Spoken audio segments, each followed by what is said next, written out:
Começando pelo nome, né? Francisco José Caldeira Reis. Nasci numa cidade pequena do sul de Minas, chamada Carmo da Cachoeira.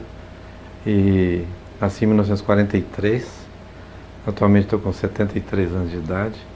E já fui presidente dessas entidades que a senhora falou, a Sociedade Mineira de Pediatria, o Conselho Regional de Medicina do Estado de Minas Gerais e presidente do Grupo Brasileiro de Estudos de Fibrose Cística. Eu cursei a faculdade, foi a Universidade Federal de Minas Gerais, Faculdade de Medicina, entre 1961 e 66, quando me formei, completando agora 50 anos de formado. Eu me casei em 69, 3 anos depois de formado.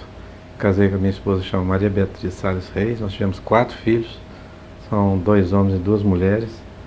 Meus filhos chamam Rodrigo Augusto Salles Reis, que é médico também, já está fazendo 20 anos de formado. A minha filha, a segunda, é a Cristiane Salles Reis, que é engenheira, trabalha na Embraer, lá em São José dos Campos, em São Paulo. E o terceiro é Marcos Paulo Salles Reis, é administrador de empresa, e a caçulinha, que está com 35 anos, ela é arquiteta, mas não gostou da arquitetura, está fazendo uma área que o feminino sempre predomina, que é estética e cosmética agora.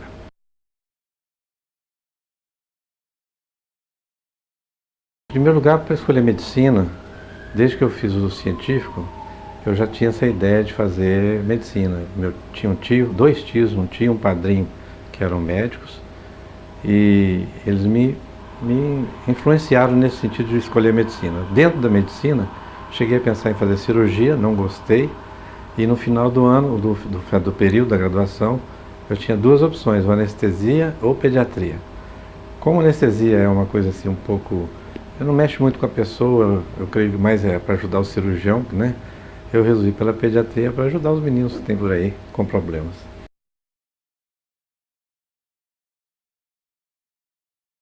Quando a gente começa a pediatria, quando faz residência, na época que eu fiz, 67, no Hospital da Baleia, inclusive, a gente via como é que era difícil a situação de muitas crianças. Para você ter uma ideia, é um hospital enorme, com 140 leitos de pediatria, o maior de pediatria em Minas Gerais, um hospital muito grande. E no inverno, a gente contava as crianças que morriam na manhã seguinte. Contavam. Ou seja, não era uma, 2, não, eram várias. Isso foi colocando para a gente que a gente tinha que dar uma maior assistência às crianças, né? Que elas tinham problemas difíceis de resolver. E naquela época era difícil, só tinha soro para estar na veia, não tinha poucos antibióticos. Mas aos poucos foi melhorando e está numa situação melhor atualmente, né? Depois de fazer a pediatria residência, eu fiz 1 ano no Hospital da Baleia, depois fiz outro ano no Hospital das Clínicas da UFMG também. E aí, com esses 2 anos, já tomando uma experiência maior em pediatria, eu fui convidado para ser professor da faculdade. E aí comecei a minha carreira universitária de professor. Comecei nessa época, foi em 69 também, e já me aposentei, já tem 20 anos de aposentado, lá na Faculdade de Medicina, e trabalhava também no IPSENG como pediatra. E nessa labuta diária, a gente tinha uma doença que, na época, era falada de uma maneira assim até, não vou dizer desprezível, mas como se fosse uma raridade absoluta. Meu professor falava assim, de pediatria, ele falava, essa doença, ela não existe no Brasil. Isso é história de americano. É uma doença chamada fibrose cística. E é uma doença que realmente é rara, não é tão comum assim. 1 para cada 10 mil crianças que nascem tem a doença.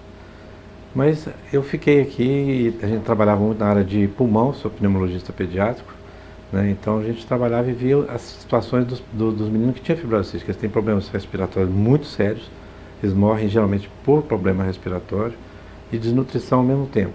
Então ficava a gastroenterologia falando que o problema era do pulmão e o pneumologista falando que o problema era do gastro, que era da nutrição, etc. Mas afinal de contas, a gente tinha uma dificuldade enorme de fazer o diagnóstico. Nós não tínhamos aquela ideia de como era o diagnóstico dessa doença. E chegou uma época que eu fui fundador do grupo de pneumologia pediátrica do Departamento de Pediatria da Faculdade de Medicina, e colegas foram agregando ao grupo. Chegou uma época que eram 8. E eu me sentindo um pouco inseguro, né? Porque a gente começa uma coisa e tem que saber se está fazendo direito. E apareceu a oportunidade, eu falei, vamos para fora. E resolvi ir para o Canadá. Fiquei 2 anos lá, de 79 a 81, com a família, todo mundo. Fomos embora, com cara e a coragem, né, como se diz. E fiquei lá 2 anos, e lá a minha surpresa é que é uma cidade muito menor que Belo Horizonte, tinha mais de 100 pacientes com fibrose cística. Falei, não é possível. Nós não estamos sabendo achar a doença. E aí que eu me apaixonei pela doença. E aí, além da pneumologia pediátrica, a fibrose cística é uma doença que tem tudo de pneumologia, praticamente, tudo. Então a gente fica muito dirigido a essa área. E a partir daí comecei a ver mais, estudar mais. Desde então, praticamente eu não perdi nenhum congresso norte-americano de fibrose cística, que tem todo ano, já está no 31º, se não me engano. O europeu também tem todo ano em junho. O americano é agora em outubro, semana que vem estou indo para lá. E a vida é essa.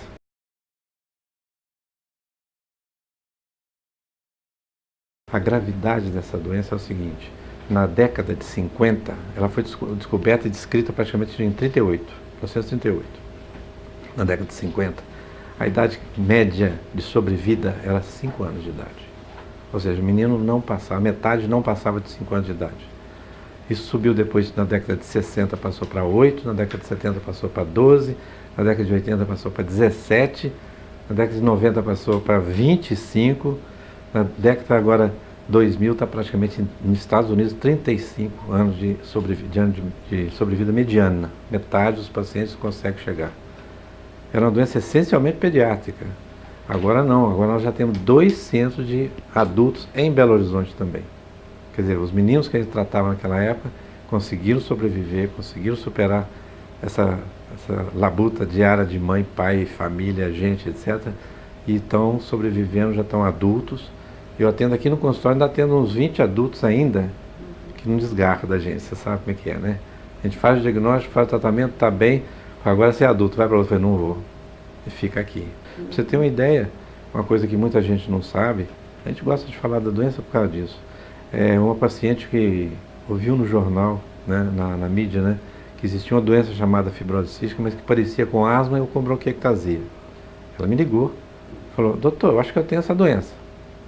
Eu imaginei, né? Falei, deve ser outra hipocondríaca da vida, né? Que quer ter doença a qualquer custo e tal.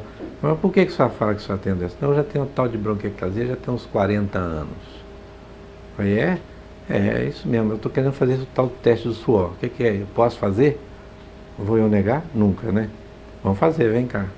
Fizemos o primeiro, deu positivo. E é um teste diagnóstico da fibrose cística. Fizemos o segundo, positivo. Fizemos 10, porque não estava acreditando que ela tinha fibrose cística. Ela estava aparentemente razoavelmente bem, tinha bronquiectasia dessa, tinha infecções respiratórias, às vezes grave ou não, mas de qualquer forma estava, adivinha com que idade? 74 anos. Diagnóstico feito com 74. Com 84 ela me falou assim, doutor, não me prescreve mais remédio não, já vivi demais. Com 84 anos, aí a sobrinha dela que cuidava dela, chegou no Natal, eu dei receita para ela aqui, falei, só vai tomar isso aqui. Eu falei, não, doutor, não vou tomar. Falei, mas eu sou obrigado a dar a receita, só faz o que só quiser com a receita. Mas eu tenho que te dar o remédio que só tem que tomar. Não vou tomar, não sei o quê. E no interno também não, falava assim. No Natal que ela estava fazendo 84 anos de idade, né? A sobrinha falou assim, a tia Elza quer ir para o hospital. Falei, pronto. Foi e não saiu.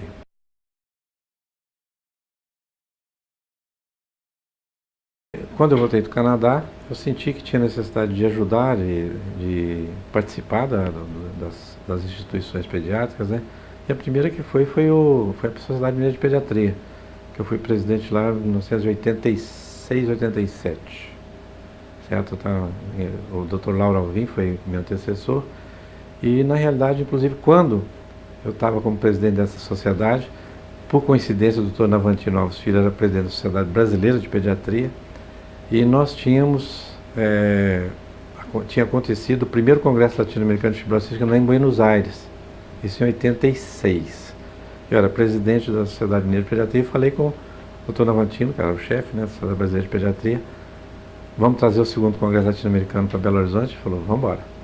Estou sendo para cá em 87, foi o segundo Congresso Latino-Americano de Fibrose Cística em Belo Horizonte. E aí a gente começou a participar das instituições e tal.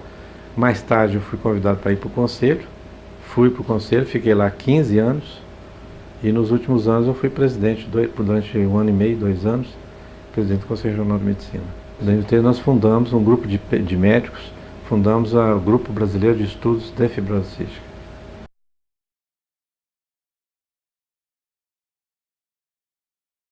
E, na realidade, a Sociedade de Pediatria que agrega os pediatras. Os congressos brasileiros de pediatria, ou mineiros de pediatria, sempre foram feitos pela sociedade. Isso já tem uma tradição enorme, grande. É o que agrega e que dá conhecimento, leva conhecimento aos pediatras mineiros. A pessoa sai da faculdade, faz a residência de pediatria e muitas vezes vai para o interior e esquece. Ou esquece ou não procura. Se não tem alguém para agregar esse pessoal, para informar as novidades, os conhecimentos, tudo de novo que tem em pediatria, que varia muito e cada vez mais ainda, quer dizer, a ciência está caminhando assim, a passos largos, em todo sentido, em todas as áreas, dentro da pediatria, fora da pediatria. Então é importante ter essa agregação dos pediatras numa entidade científica, né, que funciona como conhecimento, né, e agregação dos pediatras.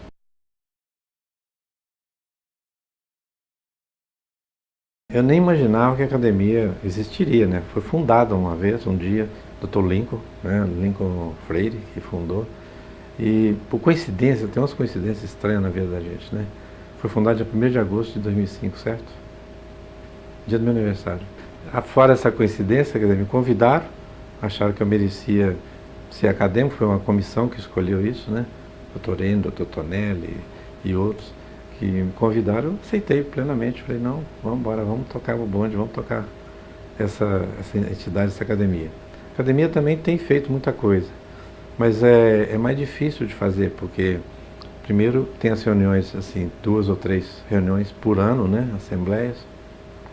Geralmente vai uma pessoa falar, tem alguns cursos, algumas palestras, mas o pessoal do interior, por exemplo, é difícil de vir para cá. Tem de Patinga, tem de fora que não vem, tem de Uberlândia, então fica difícil, não dá para agregar todo mundo.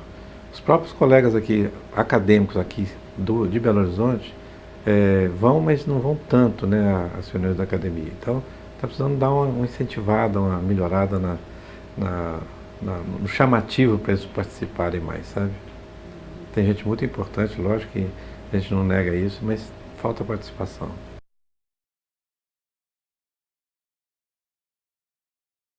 Não está tendo mais pediatra. Na realidade, não é que não está tendo. Ela não está sendo valorizada adequadamente, então a pessoa deixa de ter a motivação para cursar. Mas já mudou. Teve uma época que falou muito nisso, mas já reverteu. Quer dizer, já está tendo mais gente já procurando a pediatria.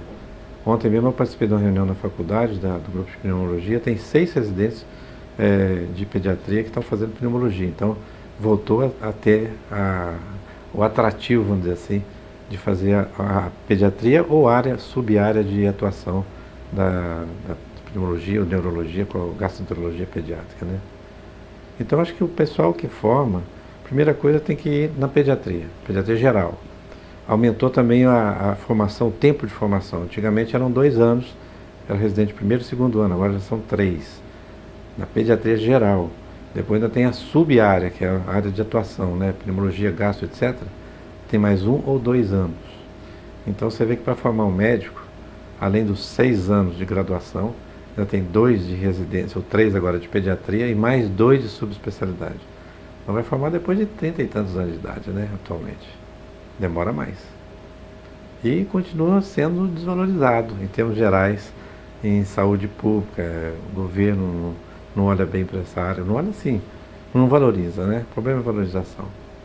E a gente sente essa necessidade de valorizar a classe, mas o que você recebe não é questão de valores, é questão de sentimento, né?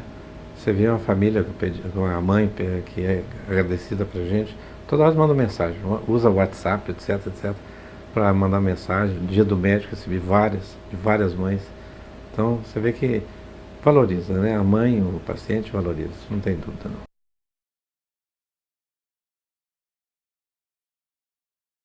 Uma missão.